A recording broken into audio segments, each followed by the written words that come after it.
सतना में कांग्रेस ने एयरपोर्ट की लंबाई घटाने के मामले में मोर्चा खोल दिया है। प्रेस कॉन्फ्रेंस में सतना से कांग्रेस विधायक सिद्धार्थ कुशवाहा ने सत्ताधारी जनप्रतिनिधियों को आड़े हाथों लेते हुए कटघरे में खड़ा किया। कहा कि मामले में उप मुख्यमंत्री राजेंद्र शुक्ला, राज्य मंत्री प्रतिमा बागरी और सांसद गणेश सिंह को स्थिति स्पष्ट करना चाहिए कि ऐसा आखिर क्यों हुआ। ऐसा हो जाने से सतना हवाई अड्डे का अस्तित्व लगभग खत्म सा हो गया है, जबकि यह हवाई अड्डा देश के उन प्रमुख हवाई पट्टियों में से एक था जिसका इस्तेमाल सेना के लिए किया जाता था। वर्ष 1939 में इस हवाई अड्डे के लिए लगभग 1100 एकड़ भूमि अर्जन की कार्यवाही की गई थी। आज उस हवाई अड्डे के पास मात्र 451 एकड़ जमीन ही बची है। इसका जिम्मेदार एयरपोर्ट अथॉरिटी की निष्क्रियता और राजस्व अमले की मिली भगत है। इस वजह से एयरपोर्ट के 60% हिस्से में अवैध कब्जा हो गया। उन्होंने कहा कि सांसद मंत्री ने कई बार फोटो सेशन कराते हुए कहा था कि एयरपोर्ट जल्द शुरू कर दिया जाएगा, लेकिन यह सब धोखा था। आज़ादी से पहले अतिरिक्त जमीन थी, लेकिन अब हवाई पट्टी के लिए भी जमीन नहीं बची है। आइए सुनते हैं और क्या आरोप लगाया है। क्योंकि जेट प्लेन की स्पीड ज़्यादा रहती है और उसको लैंड कराने के लिए 1800 मीटर की पट्टी कम से कम चाहिए। 1600 में भी उतर जाती है, लेकिन 1800 मीटर तक, लेकिन वो 1200 मीटर ही उसका टेंडर हुआ। टेंडर होने के बाद भी उसे नहीं बनाया गया। तब टेंडर किसके पास था? राजेंद्र सिंह के। उन्होंने काम नहीं किया।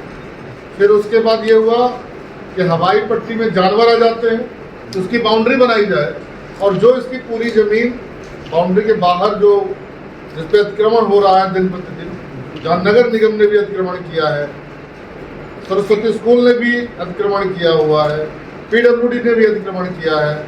बहुत सारे ऐसे भू माफिया हैं जिन्होंने चारों तरफ अतिक्रमण किया। आप देखिए घूम के उसके चारों तरफ कहीं पार्क बना है, कहीं सड़क बनी है। अभी फिर बाईपास की चौड़ीकरण का टेंडर हुआ, कहाँ से बनेगा? जगह चिन्हित हुई क्या? फिर वही रोड बनेगी, वही एयरपोर्ट की रोड से। तो एयरपोर्ट कहाँ बनेगा? तो पहले तो भाजपा सरकार में शामिल राजेंद्र शुक्ला हो, गणेश सिंह हो या प्रतिमा बागरी हो, ये तीनों लोग बैठ के स्पष्ट करें, ये जनता को धोखा ना दे। सतना के लोगों के साथ जो हवाई पट्टी आजादी के पहले डेवलप थी, जिसमें हजारों एकड़ के करीब जमीन थी, उसमें रनवे के लिए जमीन नहीं बची। कहाँ गई जमीन? ये आप लोगों से हम लोगों को सहयोग चाहिए कि ये सतना के साथ सतना के लोगों के, लेकिन अधिकारी से जानते हैं।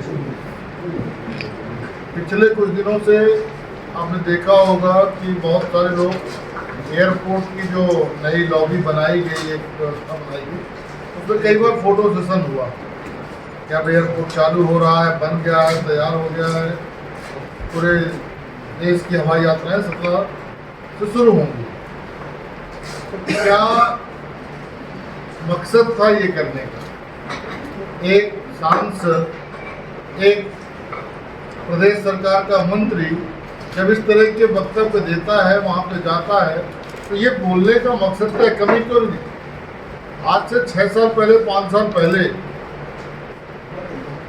जब nodal defender services private limited सुरक्षा एवं सिक्योरिटी गार्ड के रूप में एक अच्छी नौकरी का अवसर, 12,500 से अधिक का वेतन, साथ ही PF और ESIC। आज ही हमसे जुड़े। नोडल डिफेंडर सर्विसेज सुरक्षा गार्ड, सुपरवाइजर, एरिया ऑफिसर के पद हेतु उम्मीदवारों की शीघ्र आवश्यकता। न्यूनतम योग्यता 8वीं पास, न्यूनतम ऊंचाई 5.4 फुट। कार्य का स्थान नागपुर, मेट्रो निर्माण स्थल परड़ी से हिंगना, नागपुर। कार्य का प्रकार मेट्रो निर्माण स्थल पर सुरक्षा सेवाएं देना। ड्यूटी समय 12 घंटे। रहने के लिए कमरा रूम फ्री। हमसे संपर्क करने हेतु डायल करें 83 29 011 49 3 832 901149 हमारा पता है 8वीं lobby floor, B wing, Mangalwari complex, सदर, नागपुर।